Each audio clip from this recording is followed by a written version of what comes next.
நாற்பது என்ற நன்னாளிலே நாம் போற்றுதலுக்கும் வழிபாட்டிற்கும் உரிய ஞான நூலாகிய திருத்தொண்ட புராணத்தை தொடர்ந்து சிந்திப்பதற்கு குருவருடும் திருவருடும் துணை செய்திருக்கிறது. அவ்வகையிலே இத்தகைய அற்புதமான ஒரு வாய்ப்பினை நமக்கு அருள் செய்திருக்கக்கூடிய அருள்மிகு சித்தி விநாயக பெருமானுடைய திருவடி தாமரைகளையும் அருள்தரும் விசாலாட்சி அம்மை உடனாகிய அருள்மிகு விஸ்வநாத பெருமானுடைய திருவடி தாமரைகளையும் பாலமுருகனாருடைய திருவடி தாமரைகளையும் முக்கரணங்களாலே சிந்தித்து மகிழ்ந்து அருட்குருநாதருடைய திருவடி தாமரைகளை தொழுதும் வணங்கியும் வாழ்த்தியும் அடிநாயினேனை என் அன்னறிக்கல் ஆற்றுப்படுத்தரும் ஞானாசிரிய பெருமக்களுடைய திருவடி தாமரைகளை சிந்தித்தும் இங்கு எழுந்திருக்கக்கூடிய அடியார் பெருமக்களை வணங்கி மகிழ்ந்தும் எம்பிரான் திருஞான சம்பந்த பிள்ளையாருடைய திருவடி தாமரைகளை சிறமேற்கொண்டமையினால் கிடைத்த ஞானத்தினாலே இன்றைய வகுப்பினை துதி செய்ய முற்படுகின்றோம். அடியனுடைய அன்பிற்குரிய நண்பர் சிவத்திரு பிரகாசனையா அவர்கள் இங்கு தொடர்ந்து அற்புதமான முறையிலே இந்த பெரிய புராண தொடர்வகுப்பை நடாத்தி கொண்டிருக்கின்றார். ஐயா அவர்கள் வர முடியாத ஒரு சூழலிலே இங்கு வந்து எல்லாம் வல்ல சித்தி விநாயக பெருமானையும் அடியார் பெருமக்களாகிய உங்களை எல்லோரையும் சந்திக்கக்கூடிய ஒரு வாய்ப்பை விஸ்வநாத பெருமான் எளியனுக்கு கொடுத்திருக்கிறார். அந்த வகையிலே சுகந்தி அம்மையார் அவர்களும் கேட்டுக்கொண்டார்கள். உங்களை எல்லாம் சந்திக்கின்ற இந்த வாய்ப்பு பெரும் இறைவனுடைய பெரும் கருணையாக ஏற்று போற்றுகின்றேன். எம்பிரான் திருஞான சம்பந்த பிள்ளையாருடைய புராணத்தை இங்கு சிந்தித்துக் கொண்டிருக்கின்றோம். சைவ சமயத்திலே ஞான சம்பந்த பிள்ளையாருடைய பங்களிப்பு என்பது மிகப்பெரியது, மிக உயர்ந்தது. இன்னும் சொல்ல போனால் நால்வர் பெருமக்கள் இல்லை என்று சொன்னால் நமக்கு சைவ நெறியே இல்லை. சொற்கோவும் தோணிபுர தோன்றலும் எம் சுந்தரனும் சிற்கோட வாதவூர் தேசிகனும் முற்கோழி வந்திலரேல் நீரு எங்கே மாமறை நூல் எங்கே எந்தை வீரான் ஐந்தெழுத்து எங்கே என்று ஒரு சிவானந்த மாலை என்ற ஒரு நூலில நம்முடைய நால்வர் பெருமக்களை பற்றி அற்புதமான ஒரு பாடல் இருக்கிறது. சொற்கோ அப்படின்னு சொன்னா நம்முடைய அப்பர் சுவாமிகள், அப்புறம் தோணிபுர தோன்றல் திருஞான சம்பந்த பிள்ளையார், எம் சுந்தரன். ஏன்னா அவர் இல்லைன்னா நம்ம யாருக்கும் இந்த அடியார் வரலாறே தெரிஞ்சிருக்காது. அவர் தானே திருத்தொண்ட தொகை கொடுத்தார். எனவே அப்படிப்பட்ட சுந்தரமூர்த்தி சுவாமிகள், சிற்கோட வாதவூர் தேசிகன், அற்புதமான மணிக்கு மணியான வார்த்தையை கொடுத்த மணிவாசக பெருமான் ஆகிய இந்த நால்வர் பெருமக்கள் இல்லை என்று சொன்னால் நமக்கு திருநீரு என்ற ஒன்றே இல்லை. ஏன்னா ஒரு காலகட்டம் இருண்ட காலமாக இருந்ததுன்னு நாம் அறிகிறோம். கண்டுமுட்டு கேட்டுமுட்டு ஒரு கொடிய காலம் இந்த உலகத்திலே இருந்திருக்கிறது. அது போன்ற ஒரு காலமெல்லாம் வந்துடாம பார்த்துக்க வேண்டிய கட்டாயத்துல நாம தான் இருக்கிறோம். எனவே எப்பவும் திருநீற்றை ஏற்று போற்றோம். அந்த திருநீரு ஞானசம்பந்த பிள்ளையார் இல்லைன்னா நமக்கு இல்லை. அவர் திருநீற்று பதிகம் பாடி கொடுக்குங்காட்டிதான் அந்த திருநீற்றை இன்றைக்கும் நாம ஏற்று போற்றுகின்ற ஒரு நிலைப்பாடை பெற்றிருக்கிறோம். அவரை தொடர்ந்து நம்முடைய நாவுக்கரச பெருமான், சுந்தரமூர்த்தி சுவாமிகள், மணிவாசக பெருந்தகை என்று சொல்லப்படக்கூடிய அந்த நால்வர் பெருமக்கள் இல்லை என்று சொன்னால் சைவ சமயமே இல்லை என்று நம்ம சொல்லணும். இந்த நால்வர் பெருமக்களை பற்றி சொல்ல வந்த போது மூவர் முதல்வனுடைய அருள் வரலாற்றை நம்ம சேக்கிழார் பெருமான் பெரிய புராணத்துல மிக அற்புதமாக நமக்கு தந்திருக்கிறார். மணிவாசக பெருமானுடைய வரலாறு மட்டும் நாம திருவிளையாடல் புராணத்துல பார்த்து அறிந்து கொள்ளலாம். திருவாத ஊரடிகள் புராணம் என்று இருக்கு, இதுல எல்லாம் நம்ம அறிந்து கொள்ள முடிகிறது. ஆக நால்வர் பெற்றால் எம் உயிர் துணையேன்னு சொன்னா அது சத்தியமான உண்மை என்பதை நாம் எல்லாம் நிச்சயம் அறிந்திருப்போம் என்று நம்புகிறேன். அந்த வகையில ஞானசம்பந்த பிள்ளையாருடைய பங்களிப்பு என்பது ரொம்ப ரொம்ப பெரிது. அதனாலதான் சேக்கிழார் பெருமான் என்ன பண்ணார், பெரிய புராணத்துல நம்முடைய ஞானசம்பந்த பிள்ளையாருடைய வரலாற்றை பெரும்பாலும் எடுத்துக்கொண்டார். 1200 சொச்சம் பாடல்கள் அப்படின்னா அப்ப சம்பந்த பிள்ளையாருடைய அருள் திறம் எவ்வளவு இருக்கும் அப்படின்னு நம்ம பார்க்கணும். எப்படி சிவஞான போதத்துல 12 சூத்திரத்துல 2ஆம் சூத்திரம் ரொம்ப பெருசு. ஆக 12 சூத்திரத்துல 2ஆம் சூத்திரம் பாதி, ஏனைய 11 சூத்திரம் பாதின்னு சொல்லலாம். அந்த அளவுக்கு 2ஆம் சூத்திரம் பெருசு. அதே மாதிரி பெரிய புராணத்துல பார்த்தோம்னா புராணம் பாதி பிள்ளை பாதி என்று சொல்வார்கள். புராணத்துல 4286 பாடல்ல 1200 சொச்சம் பாடல்கள் நம்முடைய ஞானசம்பந்த பிள்ளையாருக்கே சேக்கிழார் பெருமான் ஒதுக்கி இருக்கிறார் என்று சொல்லும் பொழுது சம்பந்த பிள்ளையாருடைய பெருமையை நாம் அறிய முடிகிறது. அருமையாக துவங்குகிறார் சேக்கிழார் பெருமான். வேத நெறிதலை தோங்க மிகு சைவத்துறை விளங்க பூத பரம்பரை பொடிய புனிதவாய் மலர்ந்தழுத சீதவள வயற்புகழி திருஞான சம்பந்தர் பாதமலர் தலை கொண்டு திருத்தொண்டு பரவுவான். சம்பந்த பெருமானுடைய வரலாற்றை சொல்ல முடியாதுங்கிற சேக்கிழார் பெருமான். ஆனா 1256 பாடல்கள் சொல்லியும் கூட அவருடைய வரலாறை சொல்லுவது என்பது சாதாரண விஷயம் இல்லை. எப்படி சொல்ல முடிந்தது என்று சொன்னால், பாதமலர் தலை கொண்டு திருத்தொண்டு பரவுவான் அப்படிங்கிற. நீங்க சம்பந்தப்படைய புராணத்துல கடைசி பாடல் பாருங்க, அந்த வார்த்தையை மீண்டும் சொல்லியிருப்பார். தமிழாகருடைய அந்த திருவடி தாமரைகளை என் தலை மீது சூட்டிக் கொண்டமையினாலே ஞானசம்பந்த பிள்ளையாருடைய அருள் வரலாற்றை சொல்ல முடிந்தது என்று அங்கே பதிவு செய்து காட்டியிருப்பார். ஆக அப்படிப்பட்ட அருமையான ஞானசம்பந்த பிள்ளையாருடைய அருள் வரலாற்றை தான் நாம் சிந்தித்துக் கொண்டிருக்கின்றோம். நம்முடைய ஞானசம்பந்த பிள்ளையார் திருப்புகழூருக்கு வந்து முருகநாயனாருடைய திருமணத்திலே தங்கியிருக்கிறார். அவ்வாறு அவர் தங்கியிருக்கின்ற அந்த தருணத்துல அப்பர் சுவாமிகள் திருவாரூரிலிருந்து புறப்பட்டு இங்கே திருப்புகழூருக்கு வருகிறார். சம்பந்த பெருமான் இருக்கிறார் என்று கேள்விப்பட்ட உடனே அவருக்கும் ரொம்ப சந்தோஷம், இவருக்கும் ரொம்ப சந்தோஷம். 2 பேர் அருளாளர்கள் ஒரு இடத்தை சந்தித்துக் கொள்வது என்பது ஒரு பெரிய பேரு. அவங்களுக்கும் ரொம்ப மகிழ்ச்சி. முதல் சந்திப்பெல்லாம் நீங்க படிச்சிருக்கிறீங்க இல்லையா? முதல் சந்திப்பெல்லாம் நிறைவாயிடுச்சு. அவர் பிள்ளாயினாரு, இவர் அப்பரேன்னு சொன்னார் இல்லையா? என்ன ஒரு உறவு பாருங்க 2 பேருக்கு இடையில. அவர் ஞான தந்தை, இவர் ஞான புத்திரன். அப்படி அற்புதமான உறவு இவர்கள் இருவருக்கு இடையில. இப்ப திருவாரூர்ல இருந்து வந்த திருநாவுக்கரசரை ஞானசம்பந்த பிள்ளையார் திருப்புகழூர் எல்லையில வரவேற்கிறார். அவர் திருவாரூர் பெருமையை சொல்றார். முத்துவிதான மணிப்பொருட்கவரி அப்படி சொன்ன உடனே சம்பந்த பிள்ளையார் கிளம்பி நேரா போயிட்டார். ஊருக்குள்ள திரும்பி வரவே இல்லை. அவர் திரும்பி நேரா திருவாரூர் போயிட்டார்.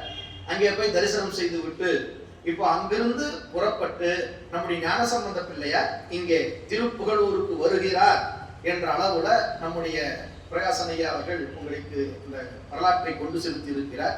அதை தொடர்ந்து 516 நிறைவு பண்ணி 517வது பாடலில் இருந்து அடியன் சிந்திக்க எடுத்துக்கொள்கிறேன். அங்கு நன்மையில் வைகும் அண்ணால் சில அகல நங்கள் தம் திருநாவினுக்கு அரசை நயந்து பொங்கு சீர்ப்புகளூர் தொழ அருளினால் போவார் தங்கும் அப்பதி புறம்பனை சார்ந்து அருள் செய்வார். அங்கு நன்மையில் வைகும் நாள். இப்போ ஞானசம்பந்த பிள்ளையார் இந்த நிமிடம் வரைக்கும் திருவாரூர் இருக்கிறார். திருவாரூர் புட்டினகொண்டநாத பெருமானையும் தியாகேச பெருமானையும் வணங்கி வழிபாடு செய்து வாழ்ந்து கொண்டிருக்கிறார். திருவாரூர் பிறந்தார்கள் எல்லாருக்கும் அடியேன்னு நம்பிகள் பதிவு செய்திருக்கிறார். அப்ப திருவாரூர்ல இருக்கிறதுங்கிறது ஒரு பெரிய புண்ணியம். அதாவது ஒரு ஊரிலே ஒரு அருள் பெற்ற திருத்தலத்திலே வாழ்வது வதிதல்னு சொல்லுவாங்க. அப்படி வதிவது என்பது ரொம்ப ரொம்ப உயர்ந்த நிலைப்பாடு. சம்பந்தர்கள் மகிழ்ச்சி. அதான் சொல்றாரு நன்மையில் வைகும் நாட்கள். அப்ப அங்க இருக்கிற நாட்கள் எல்லாம் என்ன நாள்? எல்லாமே நல்ல நாள் தான். அருளாளர்களுக்கு மாற்றுக்கிறதுக்கு இடமே இல்லை. நமக்கு வேணா மாறுபடலாம். அவங்க எங்க போனாலும் அவங்களுக்கு எல்லா நாளும் நல்ல நாள் தானே. அப்படி அந்த அருள்ல திளைத்து கொண்டிருக்கிற ஞானசம்பந்த பிள்ளையாருக்கு இப்பதான் திடீர்னு நினப்பு வருது. ஏன்னா அப்பர் ஒரு பாட்டு பாடி இருப்பார். தன்னை மறந்தால் தன் நாமம் கெட்டால் தலைப்பட்டால் நங்கை தலைவன் தாளே. திருவாரூருக்கு வந்த ஞானசம்பந்த பிள்ளையார் புட்டினகொண்டநாதன் செட்டில் ஆயிட்டார். எல்லாத்தையும் மறந்துட்டார். அப்புறம் தான் திடீர்னு நினப்பு வருது. 2வது வரியில சொல்றாரு பாருங்க, நங்கள் நல் தம் திருநாவினுக்கு அரசரை நயந்து. அடடா, அப்பர் சாமி திருப்பூர்ல இருக்க சொன்னோமே, அவர் திருப்பூர்ல வெயிட் பண்ணிட்டு இருப்பாரு, நம்ம மறந்து போயிட்டோம். இங்க வந்து சில நாட்கள் தங்கிட்டார். அப்போ போய் பார்த்துட்டு வரேன்னு வந்தவர் நம்ம கற்பனை பண்ணிக்கலாம், 1 வாரம் 10 நாள் தங்கி இருப்பாருங்க. ஏன்னா நம்ம நீங்க போற மாதிரி டிராவல் பண்றது ஸ்கூட்டரா பைக்கா காரா ஒன்றும் கிடையாது. நடந்து தான் போகணும், நடந்து தான் வரணும். மிஞ்சி போனா ஞானசம்பந்த பிள்ளையார் பல்லக்கில போவார் இல்லையா? இருந்தாலுமே கூட அது சிரமம் தானே, கூட வர்ற மற்றவர்களுக்கு சிரமம் தான். அதனால சில நாட்கள் தங்கிட்டு சரி மீண்டும் திருநாவுக்கரச பெருமானை பார்ப்போம் என்ற உணர்வோடு அங்கிருந்து புறப்படுகின்றார். பொங்கு சீர் புகழூர் தொழ அருளினால் போவார். அழகு வார்த்தைகள் எல்லாம் கவனிங்களேன். நாம நினைச்சா போக முடியுமா? ஒரு இடத்துக்கு ஒரு தளத்துக்கு அப்படின்னா முடியாது. அருளினால் போவார். திருவருள் கூட்டியது. திருவருள் கூட்டியமையினாலே இப்ப அவர் என்ன பண்றாருங்க, திருவாரூரில் இருந்து புறப்பட்டு திருப்புகலூருக்கு போகலாம் என்று சொல்லி அங்கிருந்து புறப்படுகிறார். திருவாரூரினுடைய ஊர் எல்லைக்கு வந்து சேருகின்றார். தங்கும் அப்பதி புறம்பனை சார்ந்து அருள் செய்வார். புறம்பதி அப்படிங்கும்போது புறம்பனை அப்படிங்கும்போது ஊர் எல்லைக்கு வருகிறார் நம்முடைய ஞானசம்பந்த பிள்ளையார். அங்க வந்த உடனே புற்றிடங்கொண்டநாதரை பிரிகிறோம் என்ற ஒரு ஏக்கம் வந்துருச்சு. திரும்பவும் ஞானிகளுக்கு அப்படிலாம் எண்ணமே கிடையாது. இருந்தாலும் தியாகேச பெருமான் அந்த அளவுக்கு அவரை ஈர்த்திருக்கிறார். அதனால என்ன பண்ணி போச்சு, ஊருடைய எல்லைக்கு வந்தோடனே ஐயோ திருவாரூர் விட்டு போறோமா அப்படின்னு ஒரு எண்ணம் அவருக்கு வந்துச்சு. அதனாலதான் சொல்றாரு அருள் செய்வார். பதிகம் பாட போறார். அடுத்த பாட்டு சொல்றார், புவன ஆரூரினில் புறம்பு போந்து அதனையே நோக்கி நின்று அவம் இலா நெஞ்சமே அஞ்சல்டி உய்யுமாறு அரிதி அன்றே சிவனது ஆரூர் தொழாய் நீ மறவாதி என்று செங்கை கூப்பி பவனமாய் சோடையாய் என்னும் திருப்பதிகம் முன் பாடினாரே. ஊர் எல்லைக்கு வந்த நம்முடைய ஞானசம்பந்த பிள்ளையார் அப்படியே நினைக்கிறார், நம்முடைய நெஞ்சுக்கு ஒரு அறிவுரை சொல்கிறார். இந்த பதிகம் அற்புதமான பதிகம். நான் ஒரு 3 பாடல்களை சுட்டி காட்டுறேன். நீங்க வீட்டுல போய் எடுத்து படிச்சு பாருங்க. அதி அற்புதமான பதிகம். திருவாரூர் போனீங்கன்னா இன்னைக்குமே நீங்க திருவாரூர் புற்றிடங்கொண்டநாதரை தரிசனம் பண்ணிட்டு வெளியே வரும் பொழுது திருவாரூர் புற்றிடங்கொண்டநாதரை தியாகேச பெருமானை தரிசித்து சென்று வாருங்கள் நலம் கிடைக்கும்னு போட்டிருப்பாங்க. அது ஒரு அருள் மொழி, நல்ல ஒரு சிறந்த மனசுக்கு ஒரு திருப்தியா இருக்கும். ஏன்னா நம்ம எல்லாரும் கோயிலுக்கு போறோம், நம்ம கஷ்டத்தெல்லாம் சாமி கிட்ட சொல்றோம். அவர் திருப்பி ஒரு வார்த்தை பேசினா பரவாயில்ல, பேசுறாரா? பேச மாட்டேங்கிறாரு, ஊமையாக உட்காந்துட்டே இருக்கிறார். ஆனா அவர் பேசுறாரு, நமக்கு தான் தெரியுது. அவர் பேசுற மொழி நம்மளால புரிஞ்சுக்க முடியல. அதுக்குன்னு ஒரு தனி லாங்குவேஜ் இருக்கு, அது அன்புன்னு பேரு. அப்பர் சுவாமிகளுக்கும் ஞான சம்பந்தருக்கும் அந்த அன்பு இருக்கு. அதனாலதான் அங்கே நடராஜ பெருமானை பார்த்த போது அவர் கேட்டார்ல, எல்லாம் பண்ண நடராஜ பெருமான் அப்பர் சாமியை பார்த்து என்று வந்தாயின்னு கேட்டார் இல்லையா? நமக்கு புரியல. கூட்டத்தோட திரும்பி பார்க்கறாங்க, அப்பர் சாமி பாட்டு பேசிட்டு இருக்கிறார். சிவபெருமான் நடராஜ பெருமான் என்று வந்தாயின்னு கேட்கிறார். இவங்களுக்கு எல்லாம் ஒன்றும் புரியல. சாமி யார்கிட்ட பேசிட்டு இருக்கிறீங்கன்னு கேட்கறாங்க கூட ரெடியா இருக்கலாம். அப்பர் சாமி சொல்றார், நடராஜர்கிட்ட தான்ப்பா பேசிட்டு இருக்கு. அவர் பேசுறது எங்களுக்கு ஒன்றும் புரியலையே. ஒன்றியிருந்து நினைவீங்கள் உந்தமக்கு ஊனமில்லை, கன்றிய காலனை காலால் கடிந்தான் அடியவர்க்காக சென்று தொழுமின்கள் தில்லையில் சிற்றம்பலத்து நட்டம் என்று வந்தாய் என்னும் எம்பெருமான் தன் திருக்குறிப்பே. அப்புறம் பாட்டுல பதில் சொல்றார். நடராஜர் இப்படி நிக்கிறார், நம்மளுக்கு இப்படிதான் நிக்கிறார். ஆனா இப்படி இருக்கிற கை என்ன இருக்குது, அப்பர் சாமி பார்த்து இப்படியே திருப்பி எப்போ கேட்கிறார் நடராஜ பெருமான். நம்ம கண்ணுக்கு சிலை அப்படியே நிக்குது. ஏன்னா அதான் சொன்னேன், நம்ம கண் ஊனக்கண், அப்பர் சாமியோட கண் ஞானக்கண் இல்லையா? நம்முடைய சிந்தை ஊன சிந்தை, சிற்றறிவு, அவருடையது பேரறிவு, ஞானத்தினால் ஆகிய அறிவு. அதனால அவர் பேசுறது தெரியுது. உடனே இவர் பதில் சொல்றாரு. கூட்டத்தோட முடிக்கிறாங்க. பக்தனாய் பாடமாட்டேன் பரமனே பரமயோகி, எத்தினால் அன்பு செய்கிறேன் என்னை நீ இகழ வேண்டாம், முத்தனே முதல்வா தில்லை அம்பலத்துள் ஆடுகின்ற அத்தா உன் ஆடல் காண்பான் அடியேன் வந்தவாறு. பாருங்க, அவர் 2-3 கேள்வி கேட்டுக்காருன்னு அர்த்தம். எதுக்கு வந்தேன்னு கேட்டுக்கிறாரு. எப்ப வந்தேன்னு ஒரு கேள்வி, எதுக்கு வந்தேன்னு ஒரு கேள்வி. எதுக்குப்பா வந்தேன், உன் திருவடியை பார்க்கலாம், உன் நடனத்தை பார்க்கலாம் தான் வந்தேன் அப்படின்னு அவரு சொல்லியிருக்கிறார். ஆக அதுபோல அந்த இறைவனோடு பேசி பழகிய பெருமக்கள் நம்முடைய ஞானாசிரியர் பெருமக்கள். அதனால ஊர் எல்லைக்கு, திருவாரூர் எல்லைக்கு வந்த உடனே அவரால் மனசு ஐயோ புற்றிடங்கொண்டநாதரை தியாகேச பெருமானை விட்டு போறோமா அப்படின்னு நினைச்சாராமா. அப்புறம் மனசுக்கு ஒரு ஆறுதல் சொல்லிட்டாராமா. அவருக்கு அவரே சொல்றாராமா, அவம் இலா நெஞ்சமே அஞ்சல் நீ உய்யுமாறு அரிதி. ஒரு ஒரு இலக்கணம் கொடுக்கிறார். உள்ளம் எப்படி இருந்தால் சிவம் நமக்கு அருள் செய்யும். உள்ள தூய்மை ரொம்ப முக்கியம். நமக்கு உள்ள தூய்மை என்பது ரொம்ப ரொம்ப முக்கியம். அப்படி உள்ள தூய்மை இருந்தால்தான் சிவத்தை நாம பெற முடியும். அதனால அதை சொல்ற, அவம் இலா நெஞ்சமே. சிவத்துக்கு நேர்மாறானது அவம் இல்லையா? அவம்னா தீய வழின்னு அர்த்தங்க. அந்த அவத்திலே அவம் என்ற அந்த தீ நெறியிலே நிற்காமல் நாம சிவநெறியில நின்னா சிவத்தை பிடிக்கலாம் அப்படிங்கிறது தான் இங்க இருக்கிற பொருள். அதனால சொல்றார், அவங்கிலா நெஞ்சமே அஞ்சல் நீ. நம்ம நெஞ்சுக்கு ஒரு தைரியம் சொல்றார், ஒண்ணு பயப்படாத, உய்யுமாறு அறிவி, உயிரின்ற வழி ஒண்ணு உண்டு. இப்ப நம்ம எல்லாரும் அப்படிதானே நினைக்கிறோம், விரும்புறோம், உலகியல்ல விரும்புறோம், அருளியல்லையும் விரும்பத்தான் செய்கிறோம். பொதுவா நம்ம என்ன நினைக்கிறோம், நமக்கு ஒரு நல்ல வழி பிறக்காதா, வாழ்க்கையில நல்லா இருக்க மாட்டோமா, இப்படி ஏதோ அவங்களுடைய சூழலுக்கு ஏற்ப ஒரு விண்ணப்பம் இருக்கு. அதுக்குதான் பதில் சொல்றாரு, அஞ்சல் நீ, ஒன்னும் பயப்படாத, உய்யும் வழி எது என்று ஒன்றை தெரிந்து கொள்வீர்களே ஆனால் நீங்கள் உய்யலாம். அப்படியா, உயிர வழி என்னப்பா, ரொம்ப கஷ்டமெல்லாம் சொல்லாதீங்க, எங்களால முடியாது அப்படின்னா சொல்ற, ஒன்னும் கஷ்டமெல்லாம் இல்லை, நீ ஒன்னும் பண்ண வேண்டாம், ஆரூர் தொழுது உய்யலாம். அதுக்கு இந்த வரிய சொல்றதுக்கு ஒரு பதிகம் பாடுறார். பவனமாய் சோடையாய் நாயலா பஞ்சு தோய்ச்சு அட்ட உண்டு, சிவனதால் சிந்தியா பேரைமார் போட நீ வெல்கினாயே, கவனமாய் பாய்வது ஓர் ஏறுகந்து ஏறிய காலகண்டன், அவனது ஆரூர் தொழுது உய்யலாம், மையல் கொண்டு அஞ்சல் நெஞ்சே. அற்புதமான பதிகங்க. சொல்ற, நீ ஏன்பா சிவனடியார் தானே, ஏன் வருத்தப்படுற? சிவனதால் சிந்தியா சிந்தியா பேரைமார் போல் வெல்கினாயே. தேவாரம், இந்த தேவாரத்தை சொல்ற. ஐயா தேவாரம் சொல்லி சொல்லுவாரா? சரி, அப்ப இந்த தேவார புத்தகம் கொண்டு வாங்க. ஞானசம்பந்தருடைய வரலாற்று முறை தேவாரம் இருக்கு இல்லையா, அந்த புத்தகம் எல்லாம் கொண்டு வந்தீங்கன்னா அவங்களுக்கு ஈஸியா இருக்கும். அவங்க ஐயா சொல்லும் பொழுது நீங்க கூடவே பார்க்கறதுக்கு ஈஸியா இருக்கும். வரலாற்று முறை கொண்டு வந்து, வரலாற்று முறை கொண்டு வரணும். அதுல சொல்றாரு பாருங்க, நீ ஏன் சிவனடியார் இல்லாத மாதிரி வருத்தப்படுற? நீ சிவபெருமானுடைய திருவடியை சிந்திக்கத்தானே செய்யற. சிவனதால் சிந்தியா பேரைமார் போல வெல்கினாயே, ஒண்ணு கவலைப்படாத, அவனது காலகண்டன் அவனது ஆரூர் தொழுது உய்யலாம், மையல் கொண்டு அஞ்சல் நெஞ்சேங்கிற. ஒன்னும் வருத்தப்படாத, உய்வதற்கு ஒன்னும் பெரிய கஷ்டப்படலாம் வேண்டியதில்லை. திருவாரூர் சென்று எல்லாம் வல்ல இறைவனை தொழுவீர்களேயானால் இந்த ஆன்மா உய்வு பெற்றுவிடும். ஏன்னா ராஜதானின்னு சொல்றோம்ல, நமக்கு ரெண்டு ராஜாக்கள், ஒன்னு நடராஜ பெருமான், இன்னொன்னு தியாகேச பெருமான்.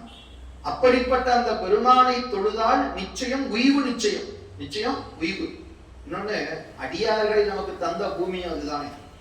அதனால ஞானசம்பந்த பிள்ளையார் 2வது பாட்டுல ஒரு அற்புதமான செய்தியை பதிவு பண்றார். இதெல்லாம் நம்ம உள்வாங்கிக்க வேண்டிய பாடல்கள். தந்தையார் போயினார், மொபைல் இருந்தா கூட பாருங்க, மொபைல்ல போட்டீங்கன்னாலும் அந்த பதிகம் வரும், பார்த்துக்கலாம். திருவாரூர் பதிகம், பவனமாய் சோடையாய்னு துவங்குற பதிகம். 79வது பதிகம் காந்தாரப்பன்.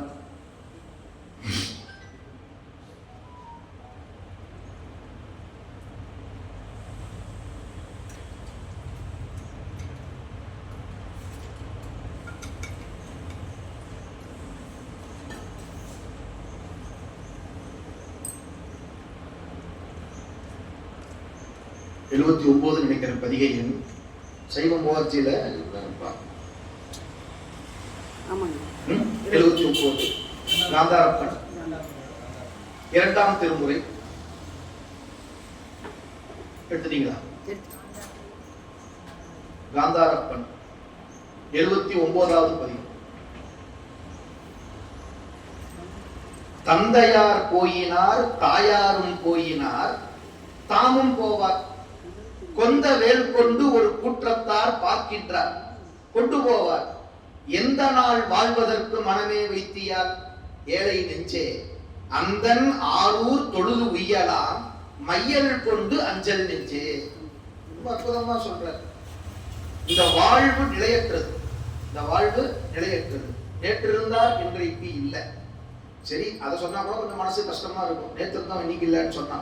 நம்ம அப்பா போயிட்டாங்க, அவர் சொல்றாரு, எப்படி நம்ம அப்பா ஒரு காலத்துல இருந்தார், இறந்து போயிட்டார். எனக்கு நாமளே எல்லாம் 50-60க்கு மேல தானே இருக்கிறோம். அதனால பாதி பேருக்கு அப்பா போயிருப்பாங்க, இல்ல இருக்கலாம், இருந்தா மன்னிச்சுக்க. சில பேருக்கு போயிருக்கலாம், சில பேருக்கு அப்பா அம்மா இருக்கலாம். அவர் சொல்றாரு, தந்தையார் போயினார் தாயாரும் போயினார். அப்பா அம்மா எல்லாம் போயிட்டாங்கல்ல, அம்மா சாமி போயிட்டாங்க. ஒண்ணு தெரிஞ்சுக்கோ, நீயும் போவ, தாமும் போவார். அந்த வார்த்தை கவனிங்க, நீயும் ஒரு காலத்துல போகத்தான் போற. ஏன்னா யமதூதர்கள் ரெடியா நம்மளை சுத்தி நின்றுட்டே இருக்கிறாரு. கொந்த வேல் கொண்டு ஒரு கூற்றத்தார் பார்க்கின்றார். எப்ப டேட்டு டைம் பார்த்துட்டே இருக்கிறாராமா. எவனுக்கு அவனுக்கு ஒரு கான்டாக்ட் போன், எப்பா இவருக்கு டேட் நீயா இல்ல நாளைக்குப்பா, அப்படி ஒரு விட்டு அடுத்தாலும் பாரு. எப்படின்னு அவங்க நம்மளை சுத்திட்டே இருக்கிறாங்க, கூட்டத்தார் நம்மளை சுத்திட்டே இருக்கிறாங்க. அதனால சொல்றாரு, சரி அவன் யமன் எப்போது வருவான் என்று யாருக்கு தெரியும்? யாருக்கும் தெரியாது. அதனால எந்த நாள் வாழ்வதற்கு மனம் வைத்தியார்? எத்தனை நாள் வாழ்வோம், எத்தனை நாள் போவோம் யாருக்கா தெரியுமா? என்னைக்கு போவோம்னு யாருக்கு தெரியாது. அதனால நீ இந்த உலகியலை ஒரு பக்கம் வை, இது தப்புன்னு இல்லை. தாமரைகளை தண்ணீர் போல இந்த உலக பந்தங்களிலே வைத்துக் கொண்டு அந்த ஆரூர் பெருமானை அந்த ஆரூர் தொழுது உயலாம்.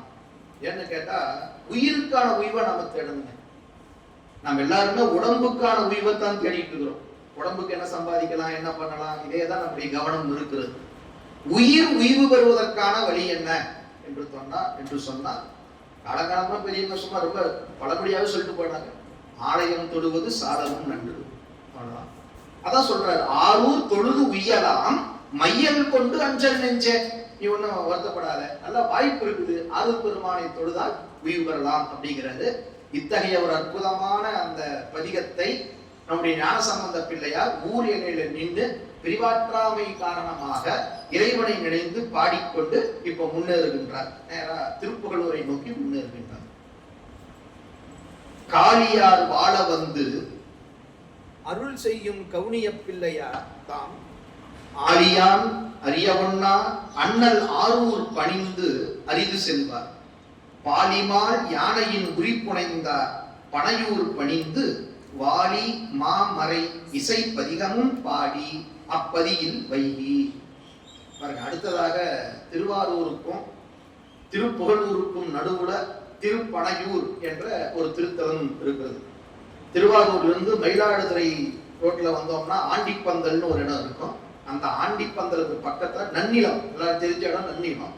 அந்த நன்னிலத்திலிருந்து ஒரு 3 கிலோமீட்டர் போனோம்னா இந்த திருப்பனையூர் என்ற திருத்தலம் அமையப்பட்டிருக்கிறது.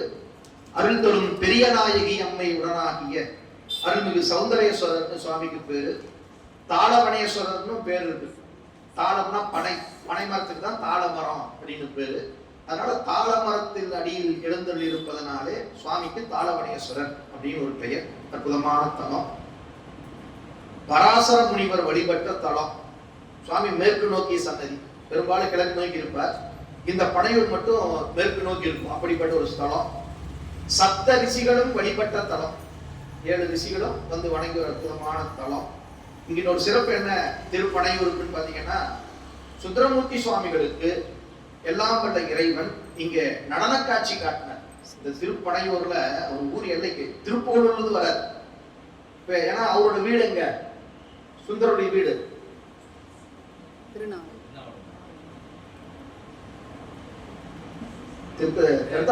படிச்சுட்டோம். திருவாரூர் தானே, சுந்தருடைய வீடு எங்க இருக்குது?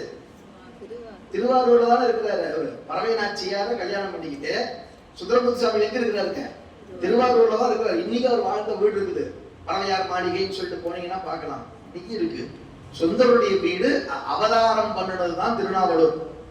இறைவன் ஆட்கொண்டது திருவெண்ணைநல்லூர். ஆட்கொண்ட பிறகு அங்கிருந்து கிளம்பினவர் நேரா தலையாத்திரையா வந்து திருவாரூர் வந்து செட்டில் ஆயிட்டார். திருவாரூர்ல தான் பறவை நாச்சியாரை பார்க்கிறார். பார்த்த உடனே காதல் திருமணம் செய்து கொண்டு திருவாரூர்லயே நம்ம சுவாமி செட்டில் ஆயிட்டார். சுந்தருடைய வீடு எங்க இருக்கு? திருவாரூர்ல இருக்குது. அப்போ அவரு தலையாத்திரை வந்தவர் திருப்புகழூரை தரிசனம் பண்ணிட்டு ரிட்டர்ன் போகணும். திருப்பனையூர் என்ன சொன்ன, திருவாரூருக்கும் திருப்புகழூருக்கும் நடுவில் இருக்குது இல்லையா? அப்ப அவர் திருப்புகழூர்ல தரிசனம் பண்ணிட்டு அடுத்த பின்னாடி வர நான் சொல்றேன் அந்த இடத்த. அங்க இருந்து இப்ப ரிட்டர்ன் வர திருப்பனையூர் வரும் பொழுது சுவாமி அவருக்கு என்ன பண்றாரு அப்படின்னு கேட்டீங்கன்னா, மேல வானத்துல நடனம் காட்சி காட்டுறார். அதை பார்த்து ரொம்ப மகிழ்ச்சி அடைகிறார் நம்முடைய சுந்தரமூர்த்தி சுவாமிகள். மாட மாளிகை கோபுரத்தோடு மண்டபம் வளர்ப்பொழில் பாடல் வண்டரையும் பலன திருப்பனையூர் தோடு பெய்து ஒரு காதினில் குலை தூங்க தொண்டர்கள் துள்ளி பாட நின்று ஆடுமாறு வல்லார் அவரே அழகிய. அந்த தேவார் சுந்தர தேவாரத்துல பதிவு பண்ற ஆடுமாறு வல்லார் அவரே அழகிய. என்ன அழகா இருக்கிறாயா மனுஷன் அப்படின்னு பார்த்து ரொம்ப மகிழ்ச்சியோட நம்முடைய சுந்தரமூர்த்தி சுவாமிகள் அந்த நடன காட்சியை தரிசனம் பண்ணிட்டு வீட்டுக்கு போனார் அப்படிங்கிறது மரபு. அப்படிப்பட்ட சிறப்புடைய பனையூர் அதான் இங்க சொல்றாரு. அந்த திருப்பனையூருக்கு வந்து பணிந்து வாலி மாமறை இசை பதிகமும் பாடி. இங்க ஒரு பதிகம் பாடுறார் நம்முடைய ஞானசம்பந்த பிள்ளையார். அறவச்சடை மேல் மதிமத்தம் விரவி பொழிகின்றவன் ஊராம் நிரவி பல தொண்டர்கள் நாளும் பரவி பொழியும் பனையூரே அப்படின்னு அந்த திருப்பனையூரை பாடி மகிழ்ந்து அங்கிருந்து புறப்பட்டு இப்ப திருப்புகழூருக்கு வராரு. அங்கேயும் பார்க்க திருப்பனையூர்ல ஒரு 2 நாள் இருந்திருக்கிறார். வைகின்னு ஒரு வார்த்தை போடுறாரு பாத்தீங்களா, அங்க ஒரு 2 நாள் இருந்திருக்கிறார். அப்படியே இப்ப அடுத்து கிளம்புறார்.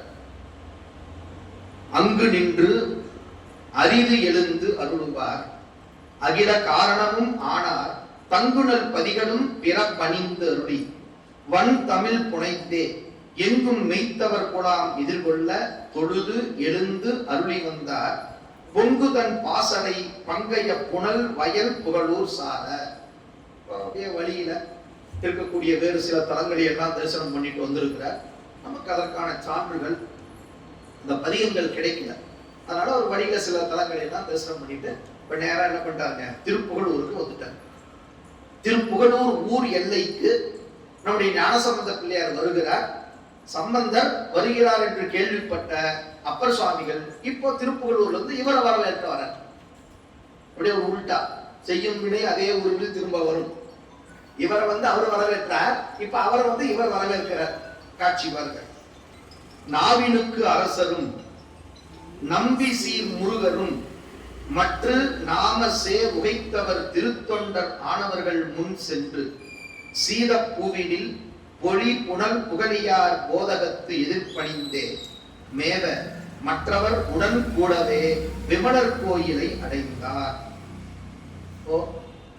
ஞானசம்பந்த பிள்ளையார் திருப்புகழூருக்கு வருகிறார் என்பதை கேள்விப்பட்ட நாவுக்கரசரும், இப்ப நாவுக்கரசர் எங்க இருக்கிறாரு, திருப்புகழூர்ல முருகநாயனாருடைய மடத்துல தங்கி இருக்கிறார். 63 ஒருவராகிய முருகநாயனாருடைய திருமணத்துல நாவுக்கரசர் தங்கி இருக்கிறார்.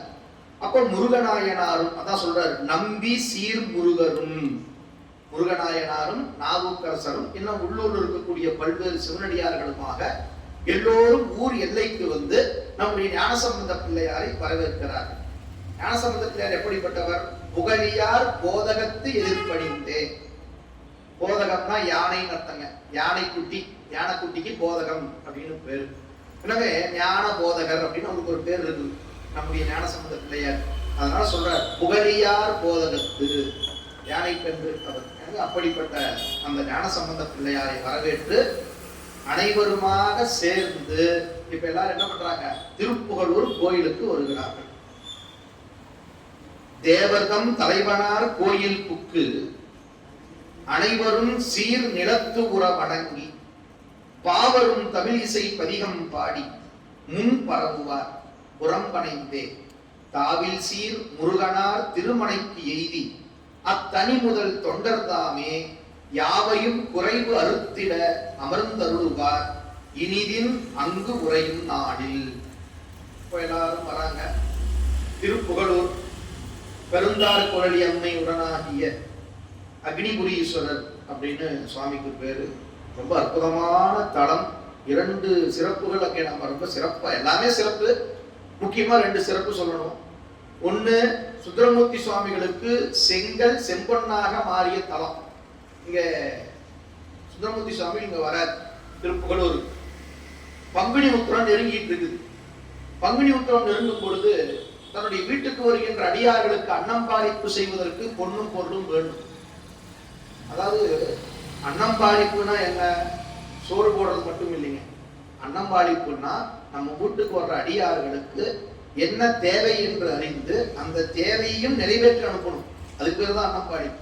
தான் முழுமையான அன்னம்பாளிப்பு என்பது அதுதான். நம்ம இன்னைக்கு நம்ம சூழலுக்கு ஏதாவது சாப்பாடாவது போட்டு அனுப்புறோம். ஆனா வர்றவங்களுக்கு ஒரு தேவை, அகத்தின் அழகு முகத்தில் தெரியும். வர்றவர்களுக்கு ஒரு 1000 ரூபாய் தேவைப்படுது, இவருக்கு 500 ரூபாய் தேவைப்படுது அப்படின்னா அதெல்லாம் கொடுத்து விடணும். இதெல்லாம் அன்னம்பாளிப்பினுடைய ஒரு கூறுகள். அதனால நம்ம ஞானாசிரிய பெருமக்கள் எல்லாம் என்ன பண்ணிருக்கிறாங்கன்னா அப்படிதான் அதை செய்திருக்கிறார். அப்போ பங்குனி உத்திரம்னா திருவாரூருக்கு எத்தனை பேர் வருவாங்க, லட்சக்கணக்கான மக்கள் வருவாங்க இல்லையா. அப்ப வர்றதுல ஒரு பாதி பேராவது, ஒரு 1000 வச்சுக்கலாமே, ஒரு 1000 பேர் வந்தா கூட 1000 பேர் கொடுக்கறதுக்கு என்ன வேணும், சாப்பாடு போடுறதுக்கு வசதி வேணும். அவங்க என்ன கேட்கறாங்களோ துணி மணி என்ன கொடுக்கணுமோ கொடுக்கணும். அதுக்காக சுந்தரமூர்த்தி சுவாமிகள் திருப்புகழூர் இடத்துல விண்ணப்பம் பண்றார். ஆனா அவர் தரல. சுவாமி பதில் சொல்லல. காசு கேட்கிறாரு, அவர் கொடுக்கல. அதனால ஒரு கொஞ்சம் வருத்தத்தோட சுந்தரர் என்ன பண்றார், அந்த கோயில்ல போய் ஒரு பக்கத்துல அங்க இருக்கிற செங்கல்களை எல்லாம் எடுத்து தலைக்கு வச்சுக்கிட்டு படுத்து தூங்குறாரு. கோயில்ல தூங்கக்கூடாது, கோயில்ல தூங்கக்கூடாது. ஆனா திருவருள் ஏதோ உணர்த்தி இருக்கு. அவர் என்ன பண்ணிக்கிறார், அங்க இருக்கிற ஒரு 4 செங்கல், ஒரு கற்பனைக்கு வச்சுக்கலாம், ஒரு 4 செங்கலை எடுத்து வச்சு அது மேல தன்னுடைய அங்கவஸ்திரத்தை எடுத்து போட்டு படுத்து தூக்குறாரு. அடியார்களும் என்ன பண்றாங்க, அவங்களும் எல்லாமே சோர்வா இருக்கிறாங்க, எல்லாம் ஆளுக்கு ஒரு பக்கம் அப்படியே படுத்துட்டாங்க. சேக்கிழார் பெருமான் ஏர்வன் கலிக்காம நாயனார் புராணத்துல இந்த காட்சி அப்படியே படம் பிடிச்சு காட்டுவார். உங்களுக்கு பின்னாடிதான் வரும்னு நினைக்கிறேன், பின்னாடிதான் வரும். சுற்றும் இருந்த தொண்டர்களும் துயிலும் அளவில் துணை மலர்க்கண் பற்றும் துயில் நீங்கிட பள்ளி உணர்ந்தார் பறவை கேள்வனார் வெற்றி விடையார் அருளாலே வேர்மன் கல்லே விரிசுடர் செம்பொன் தின் கல் ஆயின கண்டு புகழூர் இறைவர் அருள் போற்றி. திருமூர்த்தி சுவாமிகள் தூங்கிட்டு இருக்கிறார். அந்த துண்டை விரிச்சு தூங்கி எழுந்து அந்த துண்டை உதறி தோண்ட போடலான்னு துண்டை உதறார். அவர் வச்ச 4 செங்கல்லும் தங்க கட்டியா மாறி சொக்கா போச்சே. இது தெரிஞ்சிருந்தா 40 கல்லு வச்சிருப்பேன், வெறும் 4 கல்லு வச்சுட்டேன் அப்படின்னு நினைச்சிருப்பார் மனசுல. சுந்தர் நினைப்பார், சுந்தர் நினைக்கக்கூடிய ஆளுதான். பார்த்தாரு. சரி, திருவருள் இறைவனுடைய பெரும் கருணை. தம்மையே புகழ்ந்து இச்சை பேசினும் சார்பினும் தொண்டர் தருகிலா பொய்மையாளரை பாடாதே எந்தை புகழூர் பாடுவின் புலவியதால் இம்மையே தரும் சோறும் கூரையும் ஏத்தலாம் இடர்கடலுமாம் அம்மையே சிவலோகம் ஆழ்வதற்கு யாரும் ஐயுறவில்லையே.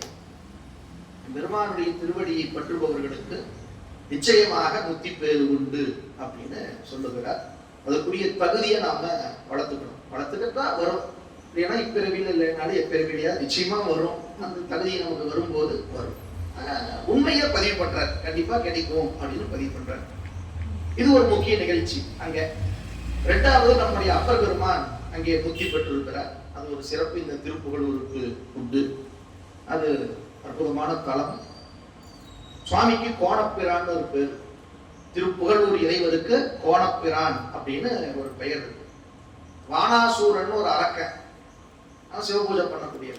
இந்த உண்மையை தெரிஞ்சுக்கங்க, நாம தான் சிவபூஜை பண்றது இல்லை. உலகத்துல மனிதர்கள் தான் சிவபூஜை ரொம்ப ரேரா பண்றாங்க. ஆனா மனித இனத்தை தவிர ஏனைய 14 கணங்குன்னு சொல்றோம் இல்லையா, எல்லாரும் சிவபூஜை பண்ணவங்க தான். அதனாலதான் முப்புராதிகளை அழிக்கும் போது கூட அவ்வளவு சிரமப்பட வேண்டியிருந்தது. என்ன காரணம்னா எல்லாருமே சிவபூஜை செல்வர்கள். சிவபூஜை அவ்வளவு கை கொண்டு ஒழுகினார்கள். சூரபத்மன் முதலானோர் ஏன் அவ்வளோ ஜெயிச்சாங்க, ராவணன் ஏன் அவ்வளவு பலம், இதெல்லாம் யோசிச்சு பாத்தீங்கன்னா சிவபூஜையே காரணம். அப்ப இந்த பானாசுரன் என்ன பண்ணிக்கிறான் பாருங்க, அவன் அசுரலோகத்துல இருக்கிறவன். அவன் என்ன பண்ணுவான்னா எங்க நல்ல சிவலிங்கம் இருக்கு அதை சுட்டு போயிடும். அவனுக்கு அப்படி ஒரு ஆசை. அவங்க அம்மா அதிதீவிர சிவபக்த, பானாசுரனுடைய அம்மா அதிதீவிர சிவபக்த. அவங்களுக்கு ஒரு ஆசை என்னன்னு கேட்டா, எங்கெல்லாம் சுயம்புலிங்கம் இருக்கோ அந்த சுயம்புலிங்கத்தை எடுத்து பூஜை பண்ணணும்னு அந்த அம்மாவுக்கு ஒரு ஆசை. பையன்கிட்ட சொல்லி போய் அங்க எங்க இருக்கிற சுயம்புலிங்கத்தை தோண்டிட்டு வா அப்படின்னு. அப்படி சுயம்புலிங்கத்தை தோண்டிட்டு போயிருக்கிறான்றது அர்த்தம். இந்த திருப்புகழூர் இருக்கிற நம்முடைய பிரானை தூக்குவதற்காக அவன் வந்திருக்கிறான். அக்னிபுரீஸ்வர பெருமான், அக்னி பூஜித்ததால் அக்னிபுரீஸ்வரர். அப்ப இவன் என்ன பண்ணிருக்கான், வந்து அந்த சிவலிங்கத்தை பேர்த்தெடுக்கணும் அப்படின்னு சொல்லிட்டு, நீங்க சிவாலயங்கள் திருப்பணி நடக்கும் போது கருவறைக்கு போய் பாத்தீங்கன்னா அந்த ஆவுடைய எடுத்துட்டு தோண்டுவாங்க, தோண்டி மருந்து போடுவாங்க. நாங்க பவானி சக்கரேஸ்வரர்லாம் நாங்க பண்ணிருக்கோம். தோண்டா போயிட்டே இருக்கும். அப்ப இவன் என்ன பண்ணிருக்கிறான், அந்த லிங்கத்தை தூக்குறதுக்காக முயற்சி பண்ணிருக்கிறான். பறிக்க பறிக்க ஆழம் போயிட்டே இருக்குது. அந்த லிங்க திருமையினுடைய அடியை பார்க்கவே முடியல. இப்படி இப்படி சாட்சி பார்த்துக்கிறான். ஆட்டி ஆட்டி தான் எடுப்போம்ல, அப்படி எல்லாம் ஆட்டி எடுக்க முயற்சி பண்ணிக்கிறான், முடியல. அவன் பறிச்ச அந்த குழிதான் இன்னைக்கு திருப்பூரோடு சுத்தி பெரிய ஏரியான்னு ஒரு குளம் இருக்கும். போயிருக்கீங்களா? எத்தனை பேர் திருப்பூர் போயிருக்கீங்க? ஒருத்தர் தான் போயிருக்கீங்க. அற்புதமான தலைங்க. நீங்க வேற மாதிரி சொல்றேன். நீ முதல்ல ஒரு தலையாத்திரை போட்டு 4 பெருமக்கள் அவதார தலம் முத்தி தலம் இதையாவது முதல்ல பார்க்கணும். புரியுங்களா? அவசியம் பார்த்தாதான் நம்ம அடியாரு. பிரஞான சம்பந்தர் அவதரித்த தலம் சீர்காழி, முத்தி பெற்ற தலம் ஆச்சால்புரம், திருநாவுக்கரசர் அவதரித்த தலம் ஆமூர், அவர் முத்தி பெற்ற தலம் இந்த திருப்புகழூர். சுந்தரமூர்த்தி சுவாமிகள் அவதரித்தது திருநாவலூர், அவர் முத்தி பெற்றது கேரளத்துல அஞ்சைக்குளம். மணிவாசக பெருமான் அவதரித்தது திருவாதவூர், அவர் முத்தி பெற்றது தில்லை. அப்ப எத்தனை ஊர் சொல்லியிருக்கிறேன்? 8 ஊர். இதை ஒரு டூரா போட்டு எவ்வளவு சீக்கிரத்துல போக முடியுமோ போயிடலாம். அப்பதான் குருவருள் பெற முடியும். குருவருள் இன்றி திருவருள் இல்லை. முக்கியமா 63 போகணும். இப்ப உடனடியாக நீங்கள் செய்ய வேண்டியது அதுதான். நால்வர் பெருமக்களுடைய அவதார முத்தி தலத்தை தரிசனம் செய்யுங்கள். அது நமக்கு உயிருக்கு உய்வு தரும். அது ரொம்ப முக்கியம். அப்ப அவன் தோன்றது நீங்க போய் பார்த்தீங்கன்னா அசந்துருவீங்க. பிரம்மாண்டமான ஏரி நீங்க போய் பார்த்தோம்னா ஊரே அது அந்த கோயில் அதுக்குள்ளதான் இருக்குது. அதான் அகலி அப்படி சொல்றோம்ல. தஞ்சாவூர்ல போயிருக்கீங்க இல்லையா? அது எல்லாரும் போயிருப்பீங்க. ஏன்னா அது ஒரு விசிட்டிங் ஏரியா, அதனால எல்லாரும் போயிருப்போம். அது மாதிரி அதை விடவே பெரிய அகழி. நீங்க திருப்பூர் போனீங்கன்னா அதை விட பெரிய அகழி. அப்படி அது என்னன்னா இவன் தோன்ற குழி அது கம்மி தான் சொல்ல போனா. அப்படி இருந்துச்சாமா. அந்த சாட்சி முயற்சி பண்ண சாமி நின்றுட்டார். சாமி சாஞ்சி நின்றதுனால சுவாமிக்கு கோணப்பிரான் அப்படின்னு பேரு. இது திருப்புகழூர். அப்பர் சுவாமி முத்தி பெற்ற தலம். திருப்புகழூருக்கு என்ன ரொம்ப பெருமை? அப்பர் பெருமான் முத்தி பெற்ற சிவாலயம். எனவே அப்படிப்பட்ட அற்புதமான தலம். பூம்புகழூர் மேவிய புண்ணியனே பாட்டு தெரியுமில்ல?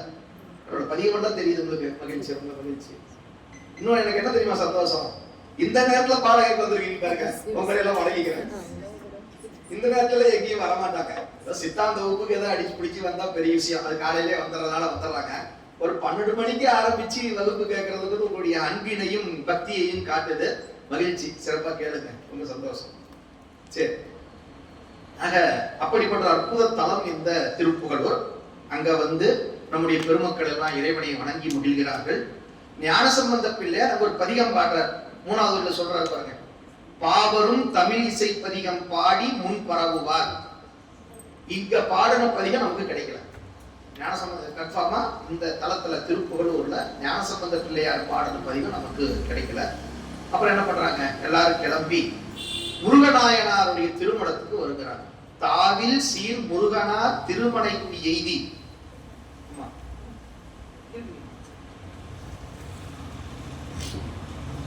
தாவில் சீர் முருகனார் திருமணைக்கு எய்தி அத்தனி முதல் தொண்டர் தாமே யாவையும் குறைவு அறுத்திட அமர்ந்தருளுவார். முருகநாயனார் எல்லாரையும் அப்படி பயங்கரமா பராமரிச்சிருக்கிறார். அதான் சொல்றாரு, அந்த தனி முதல் தொண்டர் தாமே யாவையும் குறைவு அறுத்திட. இந்த இடத்துல சொன்னது முருகநாயனார். ஏன்னா இந்த ஊர் யாரோட ஊரு? முருகநாயனாருடைய அவதார தலம். முருகநாயனார் எங்க புத்தி பெற்றார்? என்னடா ரொம்ப கொஞ்சம் கேள்வி மேல கேள்வி கேட்கிறாங்க. அவரு ஆச்சாரத்தில் தான் முத்தி பெற்றார். ஞானசம்பந்தரோட சேர்ந்து முத்தி பெற்ற 4 பேர்ல அவர் ஒருத்தர் முருகநாயனார். சரிங்களா? அவர் அவதாரம் பண்ணது இங்க திருப்புகழூர்ல. அருமையான அடியாருங்க. நம்ம சைவத்துல சரியை கிரியை எல்லாம் நம்ம தொண்டுகள் பண்றோம். சரியில பல தொண்டு இருக்குது. கோயிலுக்கு வர்றது, கோயிலை கூட்டுறது, பூ பறிக்கிறது, பூமாலை கட்டுறது, இப்படி எல்லாம் இருக்கு. ஒவ்வொரு தொண்டும் ஒவ்வொரு மாதிரி கஷ்டம், ஒவ்வொரு கஷ்டம் இருக்கு. இருக்கிறதுலயே ரொம்ப ஈஸியான தொண்டு எது தெரியுமா? பூ கட்டுறது தான். இருக்கிறதுலயே ரொம்ப ரொம்ப கஷ்டமான தொண்டு எது தெரியுமா? பூ கட்டுறது. ஏன்னா பூ எப்ப பறிக்கணும்னா விடிய காத்தால 4 மணிக்கு பூ பறிக்கணும். அதுக்கு பின்னாடி பறிக்கிற பூ சிவத்துக்கு ஆகாது. நாம ஒரு வாரத்துக்கு முன்னாடி வாங்கி 2 வாரம் ஃப்ரிட்ஜ்ல தூங்கி அதை எடுத்துதான் சாமிக்கு போட்டு சாமி கும்பிடுறோம். சரி, அது நம்ம தகுதி, அவ்வளவுதான். என்ன பண்றது? காலத்தின் கடிகாலத்தின் கட்டாயம் ஒண்ணும் பண்ண முடியாது. அடுப்பு மாடி இருக்கிறோம் இல்லையா? எங்க போய் செடியை வச்சு வளர்த்து டெய்லி பறிச்சு இருக்கிற வேலையில முடியாதுன்னா ஏதோ பண்றோம். அந்த அளவுக்கு சாமியோட கருணை நமக்கு துணையா இருக்குது. ரொம்ப கஷ்டங்க. விடிவதற்கு முன்னால குளிச்சிருக்கணும். குளிச்சு அனுஷ்டானம் பண்ணிட்டு தான் பூ பறிக்க போகணும். பூ பறிச்சு பூஜை பண்ணணும். அப்போ 4 மணிக்கெல்லாம் போய் பூவை பறிச்சுட்டு வந்து ஒரு பூ பறிக்கூடாது. நிலப்பூ, நீர்ப்பூ, கோட்டுப்பூ, கொடிப்பூன்னு 4 வகை பூ இருக்குது. நிலத்தில் பூப்பது, நீரில் பூப்பது, மரத்தில் பூப்பது, கொடியில் பூப்பது. இந்த 4 வகையான பூவையும் பறிக்கணும். இந்த 4 வகையான பூவையும் பறிச்சுட்டு வந்து முருகநாயனாருடைய தொண்டு என்னன்னு கேட்டீங்கன்னா 6 காலமும் கோயிலுக்கு போவார். அங்க போவோமா? ஃப்ரீ. இன்னைக்கு நமக்கு விடுமுறை அறிவிச்சாச்சு. ஏன்? கொரோனா காலம்னு பார்த்தோமா இல்லையா? கொரோனா காலத்துல வீட்டுல தான் இருந்தோம். 6 காலம் கோயிலுக்கு போனோமா? கோயில பூட்டிருச்சு. பதில் ரெடியா இருக்கு. எல்லா கோயிலும் பூட்டல, சில கோயில் திறந்துதான் இருந்துச்சு. ஆனா போக மாட்டோம். அப்படியே போனா ஒருவேளை சாமி விட்டா போதாதா அப்படின்னு. ஆனா திருப்புகலூர்ல முருகநாயனார் திருப்புகலூர் கோயிலுக்குள்ளேயே இன்னொரு சின்ன கோயில் இருக்கு. இப்ப நம்ம விநாயகருக்கு பக்கத்துல முருகன் இருக்கார் இல்லையா, அது மாதிரி அங்க உள்ளுக்குள்ள திருப்புகலூர் கோயிலுக்குள்ளேயே இன்னொரு கோயில், அதற்கு வர்த்தமானீச்சரம்னு பேரு. இது திருப்புகலூர் அப்படின்னா அது திருப்புகலூர் வர்த்தமானீச்சரம் அப்படின்னு பேரு. அந்த சின்ன கோயில் இருக்கிற சிவபெருமானுக்கு இவர் தினந்தோறும் 6 காலமும் மாலை கட்டி கொடுப்பார். முருகநாயனாருடைய பெருமை சாதாரண பெருமை இல்லை. நீங்க அந்த புராணம்லாம் கடந்து வந்துட்டீங்க. 6 காலமும் 6 விதமா மாலை கட்டணும். ஒரே மாதிரி மாலை கட்டக்கூடாது. எப்படிங்க? ஒரே மாதிரி கட்டக்கூடாது. 6 காலம் 6 விதமா மாலை கட்டி 6 விதமான மலர்கள் எல்லாம் அதுல இடம் பெற்று இப்படி பல்வேறு சிறப்பான தொண்டை செஞ்ச ரொம்ப கஷ்டமான தொண்டு பூத்தொண்டு தான். பூவை கீழே இடுப்பு கீழே கொண்டு போக கூடாது. நாம வரும்போது இப்படிதான் யோசிச்சு பாருங்க. ஆனா இதெல்லாம் விதி இருக்குது. இன்னைக்கு முடியலைங்க, இருந்தாலும் தெரிஞ்சாலும் வச்சுக்கலாம். அந்த காலத்துல அதனால என்ன பண்ணுவாங்க, தோல்ல ஒரு கம்பு போட்டு அதுல வச்சுட்டு வருவாங்க. அப்படி இல்லைன்னா தலை மேல சுமந்துட்டு வருவாங்க பூவை. அப்படி சுமந்துட்டு வந்து அந்த மாலையை கட்டி அப்புறம் மடியில போட்டு மாலை கட்டக்கூடாது.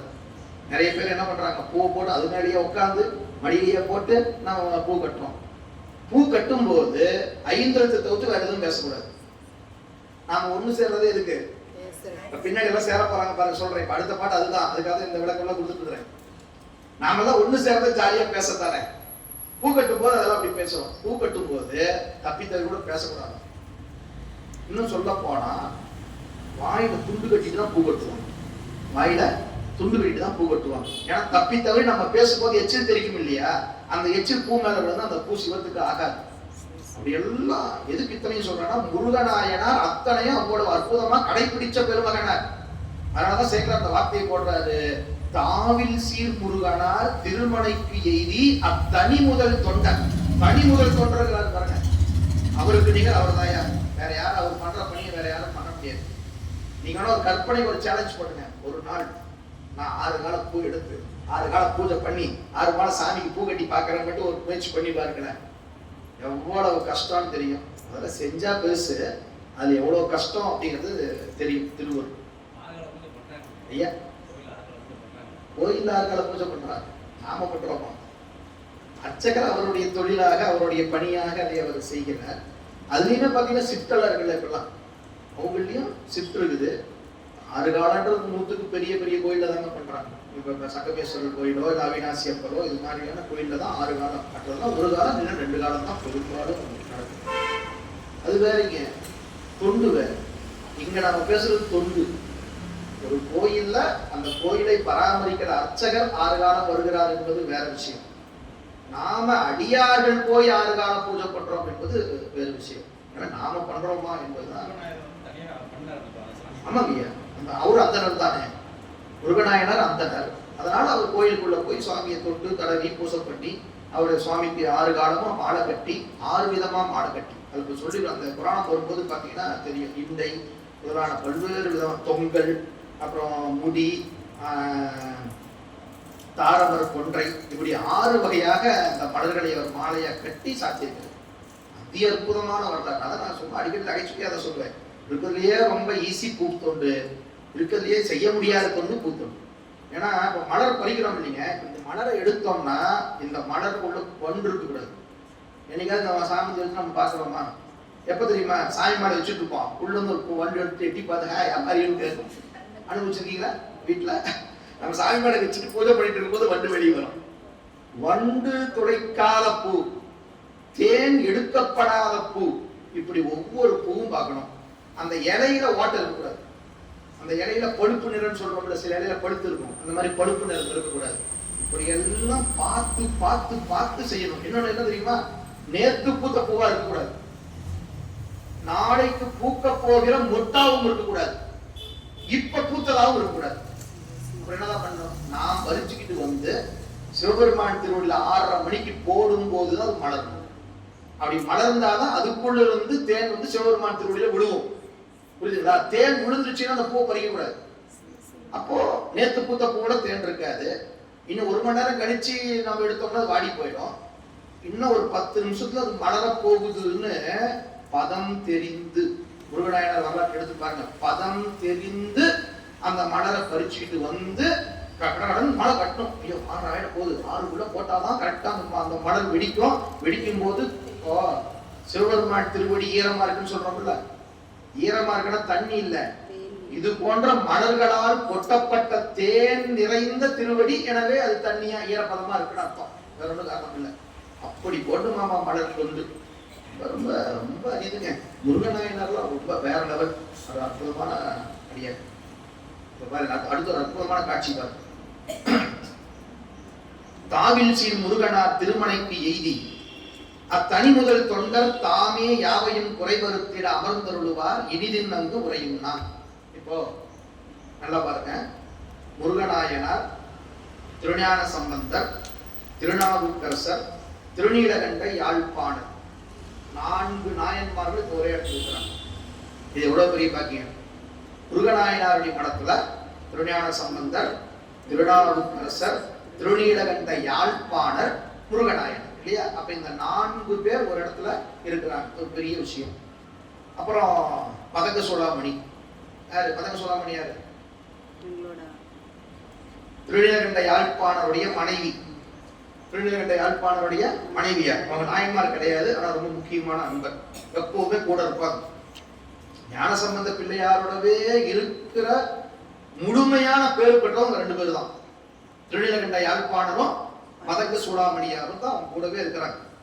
சம்பந்தர் பாடுகின்ற எல்லா பதிகத்துக்கும் இசையமைத்த இசையமைப்பாளர் தான் நம்முடைய திருநீலகண்ட யாழ்ப்பாணர். இப்போ 4 பேர் அங்க இருக்கிறாங்க. அப்படிப்பட்ட நாட்களில் ஒரு நாள் தான் கதை ஆரம்பிக்கிறார். இனிதின் அங்கு உரையும் நாளில் புதுசா 2 பேர் வராங்க.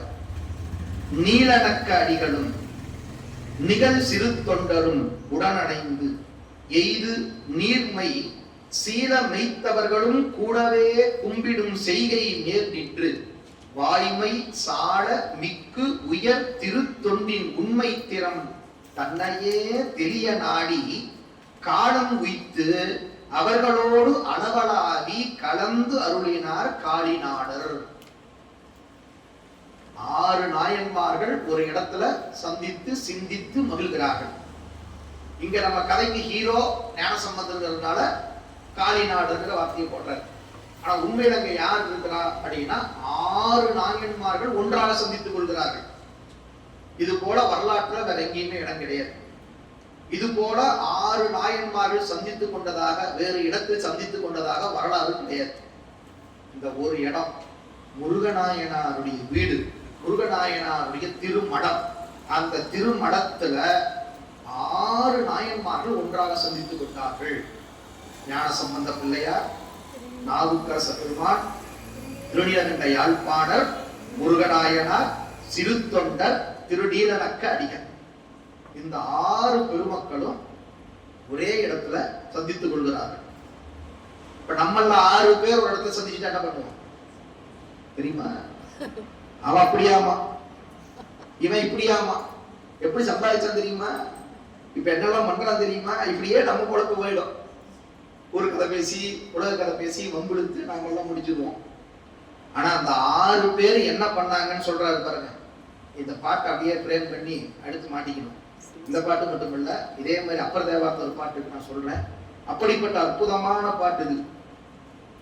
சீல மெய்த்தவர்களும் நீர்மை சீல மெய்த்தவர்களும் கூடவே கும்பிடும் செய்கை நேர் நின்று கூடவே கும்பிடும்.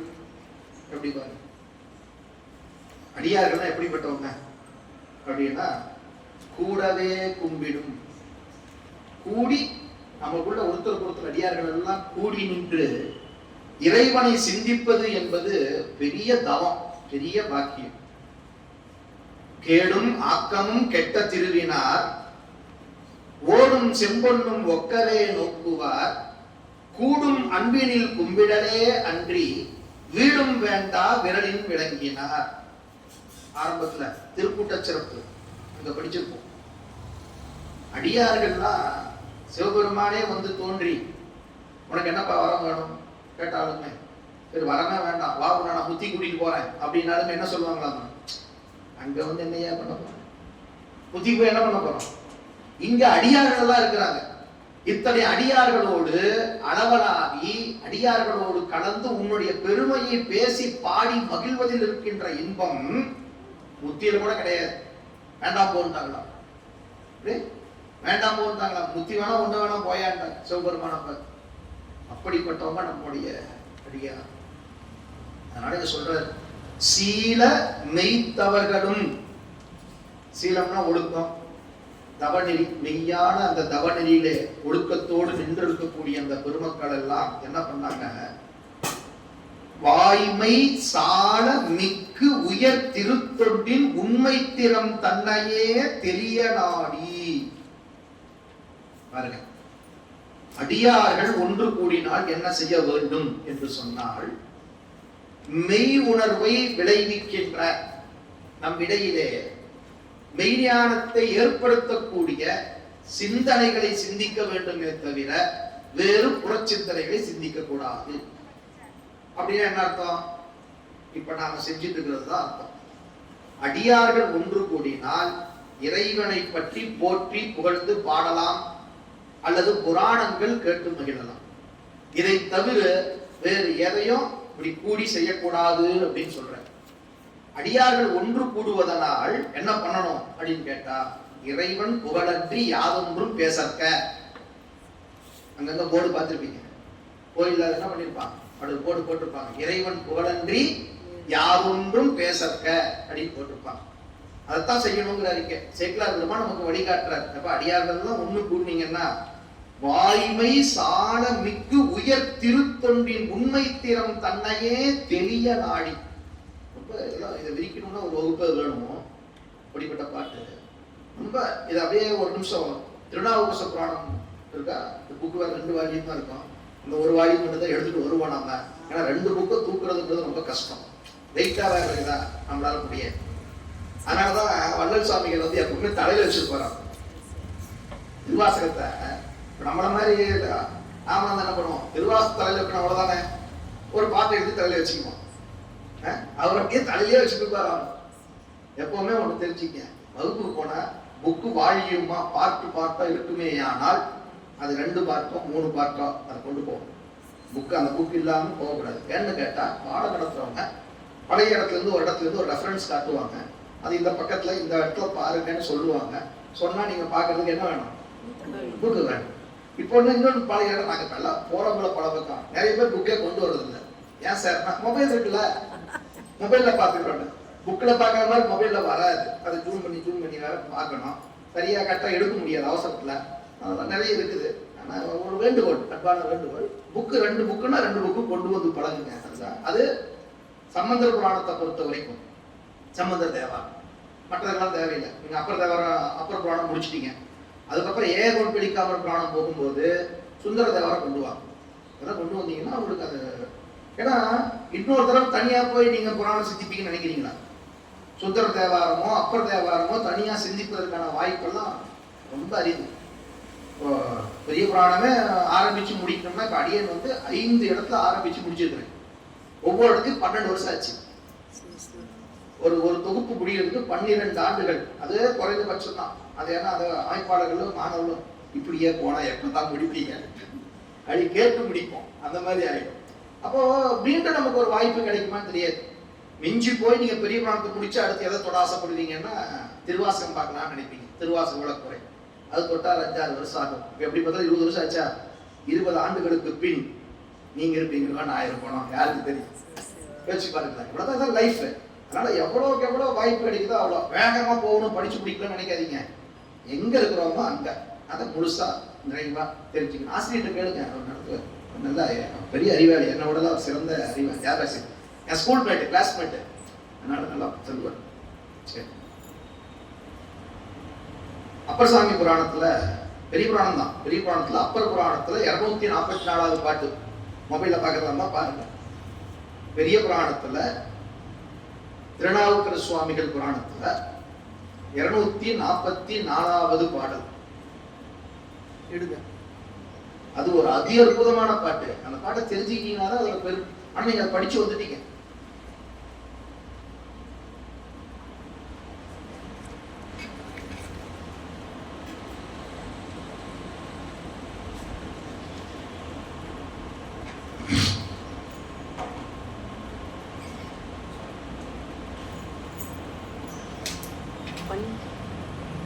புராணம் திருநாவுக்கர சுவாமிகள் பெரிய புராணங்க, தேவாரம் கிடையாது. திருநாவுக்கர சுவாமிகள் பெரிய புராணத்துல அப்பர் சுவாமி புராணத்துல 244வது பாடல் சேக்கிழார் பெருமான் அருளிய பெரிய புராணம். பாருங்க, அந்த 2வது புக் இருந்திருக்கு, முதல் புக் இருந்திருந்தா டக்குனு ஈஸியா எடுத்துக்கலாம். ஒருத்தர் கூட வச்சிருக்கல.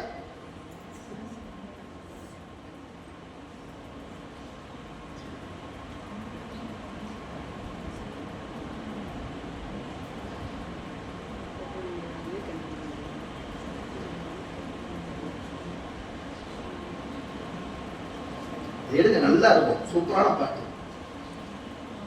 இதே நான் சொல்ற வார்த்தையை கூகுள்ல போட்டு வந்துடும். திருப்பதிக செழுந்தமிழின் அப்படின்ற வார்த்தையை மட்டும் கூகுள் குரோம்ல போய் போட்டீங்கன்னா கூட வந்துடும். சர்ச் பண்ணி பாருங்க. திருப்பதிக செழுந்தமிழின் திறம் போற்றி, முதல் வரி இதுதான்.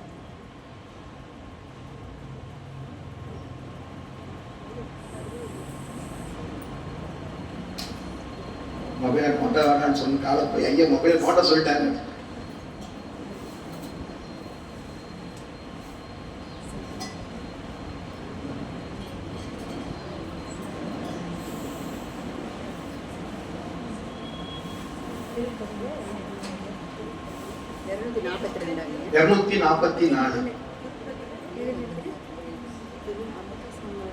சரி, முடியல விடுங்க, பாத்துக்கலாம்.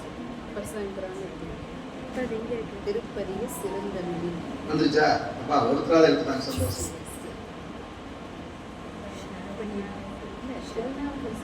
கம்முன்னு அப்படியே ஸ்கிரீன்ஷாட் எடுத்து குரூப்ல போட்டுடுங்க, எல்லாத்துக்கும் போயிடும். ஸ்கிரீன்ஷாட் போட்டு அப்படியே குரூப்ல போடுங்க, எல்லாம் டவுன்லோட் பண்ணுங்க. குரூப் இருக்குல்ல, போட்டாங்க, நம்ம பாருங்க, எல்லாரும் குரூப்ல வந்து பாருங்க.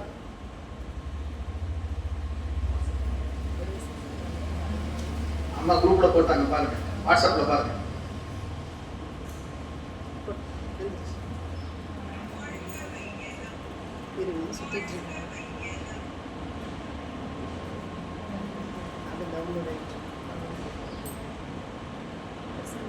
போடியா?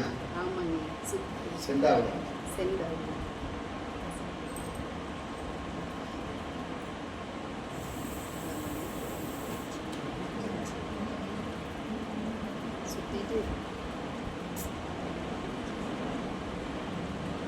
புராணத்திலேயே எப்படின்னா ஈஸியா வந்துருச்சு.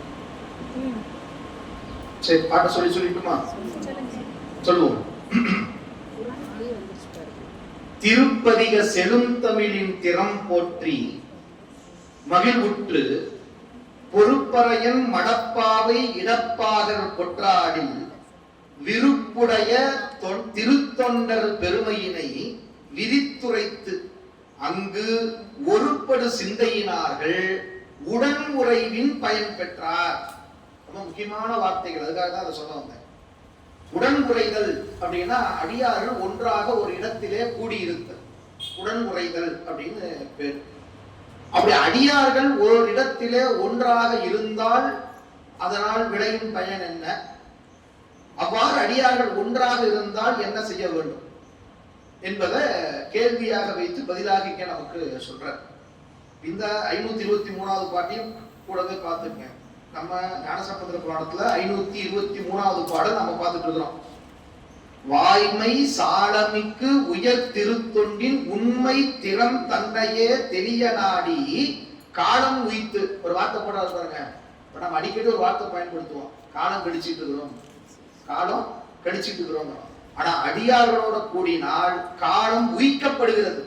காலம் உய்த்து நம்ம புறம்போக்கினோம்னா பொழுதுபோக்கி, அதை பாட்டு தெரியுமில்ல, தொழுது தூமலர் தூவி துதித்து காமுற்று அழுதுகின்றாரையும் பொழுதுபோக்கி புறக்கணிப்பாரையும் எழுதும் கீழ்கணக்கு இன்னம்பரீசனை. நாம காலத்தை என்ன பண்றோம்? பொழுதுபோக்கி வீணை கழிக்கிறோம். ஆனால் உண்மை அடியார்களோடு அளவலாவி உடன் உறைந்து சிவபெருமானையும் சிவனடியார்களையும் சிந்திப்போமே ஆனால் அந்த காலம் சிவபுண்ணிய காலத்தில் எழுதப்படும். நீங்க சிவபூஜை பண்ணா என்ன புண்ணியமோ அந்த புண்ணிய கால கணக்குல அது எழுதப்படும். அதான் சொல்றாரு பாருங்க, காலம் உய்த்து. நம்முடைய அந்த 6 நாயன்மார்களும் அவர்களை சார்ந்திருந்த அந்த ஆயிரக்கணக்கான அடியார் பெருமக்களும் காலத்தை வீணே கழிக்காமல் காலத்தை உய்த்து கொண்டார்கள். காலத்தை சிறப்பு பண்ணாங்க. என்ன சார் பண்ணாங்க? திருத்தொண்டர் பெருமையினை விரித்துரைத்து திருப்பதிக செழுந்தமிழின் திறம் போற்றி. 2 முக்கியமான விஷயம் சொல்றாரு. அடியார்கள் எல்லாம் ஒண்ணு கூடி என்ன பண்ணிருக்கிறாங்க? புராணத்தை பேசியிருக்கிறாங்க, தேவார திருமுறைகளை பாடி இருக்கிறாங்க. இப்போ அப்படியே ஒரு கற்பனை பண்ணுங்களேன். இப்ப யார் இருக்கிறாங்க? ஒரு பக்கம் ஞானசம்பந்தர், அவர் டீமும். ஞானசம்பந்தரோட ஒரு 20-30 அடியார்கள் இருப்பாங்க எப்பவுமே. ஞானசம்பந்தரோட 16,000 அடியார்கள் இருப்பாங்க. சும்மா இல்ல, ஞானசம்பந்தரோட 16,000 அடியார்கள் பெரும்பாலும் இருப்பாங்க.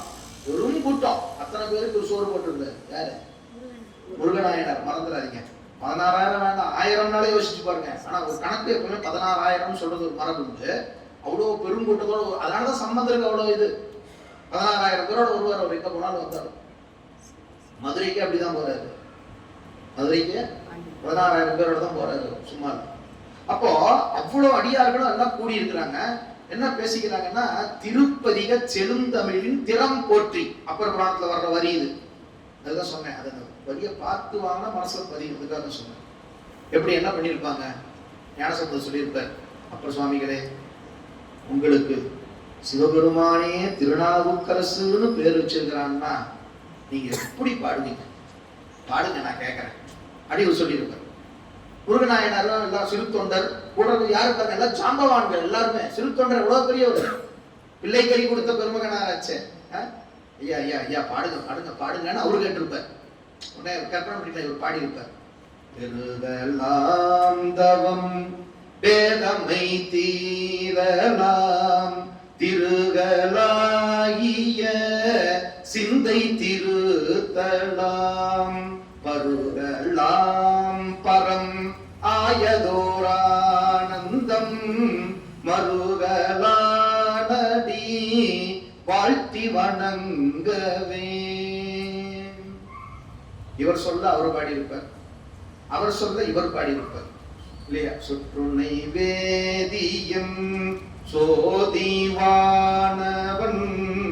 பொற்றுனை தீருந்தடி பொருந்த கை தோழ கற்றுனை பூட்டியோர் கடலில் பாய்ச்சிடும் நற்றுணையாவது நமசிவாயவே.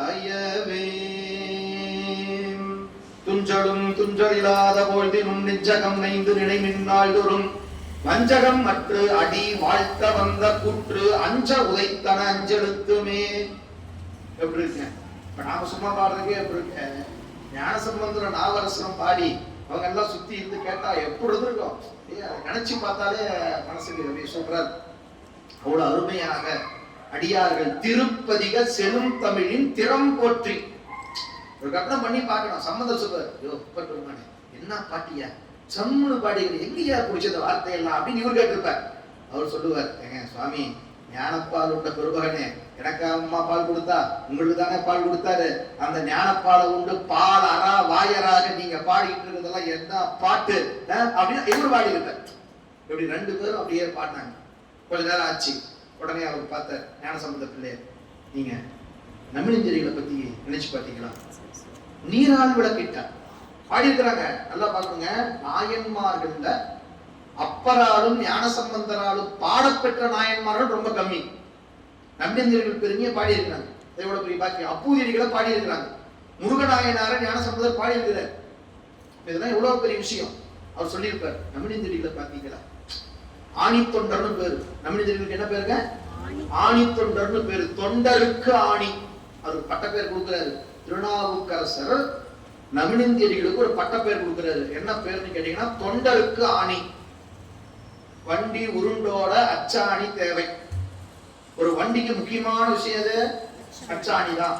அது மாதிரி சிவனடியார்கள் முக்கியமானவர் யாராமா? நமினும் செடிகளாமா. நீரால் விளக்கேற்ற வெறித்தவர். திருவாரூர்ல தண்ணீரை விளக்கேற்றினார் பாருங்க, அவருதான் நமினந்தியடிகள். அவருதான் தொண்டர்களுக்கு ஆணின்னு ஒரு பட்டப்பேர் கொடுக்குறாரு அப்பர் சுவாமிகள். அதை பேசியிருப்பாங்க. அவர் பாத்தீங்கன்னா தண்ணீரை விளக்கடிச்சாருங்க, என்ன பக்தி அப்படின்னு இருப்பார். உடனே இவர் சொல்லியிருப்பாரு, சம்பந்த பிள்ளையா சொல்லியிருப்பாரு, ஆமா சாமி நான் கூட கேள்விப்பட்டேன், அப்பூதிரிகள் உங்க பேர்லயே வச்சு வாழ்ந்தாராமே, எங்க பார்த்தாலும் திருநாவுக்கரசர் தண்ணீர் பந்தல், திருநாவுக்கரசர் அன்னதான சத்திரம், திருநாவுக்கரசர் நூலகம், இப்படி எல்லாமே உங்க பேர்ல பண்ணாராமே. ஒரு என்ன அற்புதமான அடியாரியா. அவர் இதுக்கு அந்தனர், அப்பர் சுவாமி வேளாளர், அப்படி இருந்தும் அவர் அவ்வளவு அற்புதமா உங்களை பாராட்டி இருக்கிறாரு எப்படின்னு சொல்லி ஒருவர், அதாவது பாருங்க, இங்க எந்த கோஷ்டி பூசலோ அரசியலோ அநாகரிக பேச்சுமோ கோல் மூட்டுறது போட்டி பொறாம எதுவுமே இல்லைங்க. அடியார்கள் என்ன பேசியிருக்கிறாங்க? திருப்பதிக செழுந்தமிழின் திறம் போற்றினார்கள் ஒன்று, திருத்தொண்டர் பெருமையினை விரித்துரைத்தார்கள். இந்த ரெண்டு விஷயம் தான் நடந்திருக்குது. இதுதாங்க அடியார் கூட்டுறவினுடைய சிறப்பு. அடியார்கள் ஒன்று கூடி இருந்தால் அதனுடைய பெருமை. அதனாலதான் அழகா சேக்கலார் வார்த்தை போட்டாரு, உடன் உறைவின் பயன் பெற்றார். நாம சில இடத்துல நிகழ்ச்சியெல்லாம் முடிஞ்சோடனே சொல்லுவோம், ஏன்டாங்க போனேன்னு ஆயிப்போச்சு, ஏன்டாங்க போனேன்னு ஆயிப்போச்சு இல்லையா? அவன் பூஞ்சியை பார்க்காமலே இருந்திருக்கலாம், போகாம இருந்து இந்த பிரச்சனை வந்திருக்கு, அது இப்படிலாம் பேசிக்கிறோம். ஆனா சொல்றாரு பாருங்க, இத்தனை பேர் கூடுனதோட பயன் என்ன தெரியுமா? இறைவன் புகழை பேசுகிற வாய்ப்பு, இறை அடியாருடைய புகழை பேசுகின்ற வாய்ப்பு, இறைவன் புகழை சொல்லுகின்ற தேவார திருமுறைகளை பாடுகின்ற வாய்ப்பு, இத்தனையும் அடியார்கள் ஒன்று கூடியதனால் கிடைத்தது அப்படின்னு இந்த பாட்டுல 523ல அந்த செய்தியை தான் பதிவு பண்றார். வாய்மை சால மிக், அந்த வார்த்தை கவனிங்க, வாய்மை சால மிக்கு உயர், இந்த நான்கும் திருத்தொண்டு என்ற வார்த்தைக்கு அடைமொழிகள். மறந்துடாதீங்க. திருத்தொண்டு அப்படின்னா திருத்தொண்டர்களை பற்றி, சிவத்தையும் சிவனடியார்களையும் பற்றி பேசுவது திருத்தொண்டு. அந்த திருத்தொண்டுக்கு 4 சிறப்பு அடைமொழி கொடுக்கிறார். அவர் நல்லவர், இது சாதாரண. அவர் ரொம்ப ரொம்ப ரொம்ப ரொம்ப ரொம்ப ரொம்ப நல்லவர்னா அதோட ஹைலைட் புரியுதா? அதுக்காக திருத்தொண்டுங்கிற வார்த்தைக்கு 4 அடைமொழி கொடுக்கிறாருங்க. வாய்மை தொண்டு, உண்மையா பண்றது. ஏன்னா நம்ம சில தொண்டு பண்ணுவோம், அதுல உள்நோக்கம் இருக்கும். இதை பண்ணா பேர் கிடைக்கும், புகழ் கிடைக்கும், காசு கிடைக்கும், ஏதோ ஒண்ணு கிடைக்கும், அது தொண்டு அல்ல. இவங்க செஞ்சதெல்லாம் வாய்மை தொண்டு, எந்த விதமான எதிர்பார்ப்பும் இல்லாமல் செய்கிற தொண்டு, வாய்மை திருத்தொண்டு. சால திருத்தொண்டு, சாலன்னா உயர்ந்த, சால சிறந்தது அப்படி சொல்றோம் இல்லையா?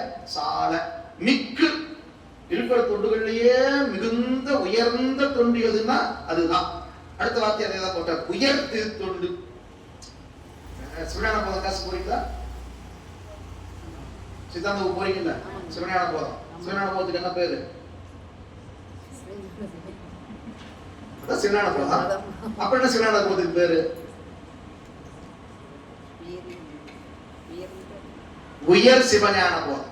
வெறும் சிவஞான போதம் கிடையாதுங்க, நம்ம அப்படி சொல்லி பழகிப்போம். சிவஞான போதத்துக்கு என்ன பேருன்னு கேட்டீங்கன்னா உயர் சிவஞான போதம்னு பேர். நடைமொழி போட்டு சொல்லணும். இங்க அதான் சொல்றாரு, உயர் திருத்தொண்டின் உண்மை திறம் தன்னையே. அதுலயும் பொய் கிடையாதமா, அதுவும் உண்மை. எல்லாம் எவ்வளவு சிறப்பான வார்த்தைகளை கையாடுறாங்கன்னு பாருங்க. உண்மை திருத்தொண்டின் உண்மை திறம் தன்னை. கொண்டு கொண்டு கூட்டினா வேற இன்னும் சூப்பரா சொல்லலாம்.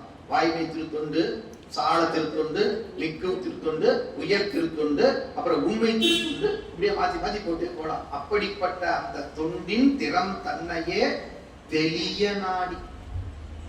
எந்த ஒரு விஷயத்தையும் கேட்டோம்னா நமக்கு கற்றல், கேட்டல், சிந்தித்தல், அதுக்கப்புறம் ஒண்ணு வரணும். என்ன வரணும்? தெளிதல் கிடையாது. நடுவில் ஒண்ணு ஐயம்னு ஒண்ணு வரணும். ஐயம் வந்தாதான் தெளிவு வரும். அது சைலண்ட் ஸ்பேஸ் மாதிரி உள்ளுக்குள்ள ஒளிஞ்சுக்குது அந்த பாயிண்ட். கற்றல், கேட்டல், சிந்தித்தல், ஐயமுறுதல், தெளிதல், நிட்டை கூடல்.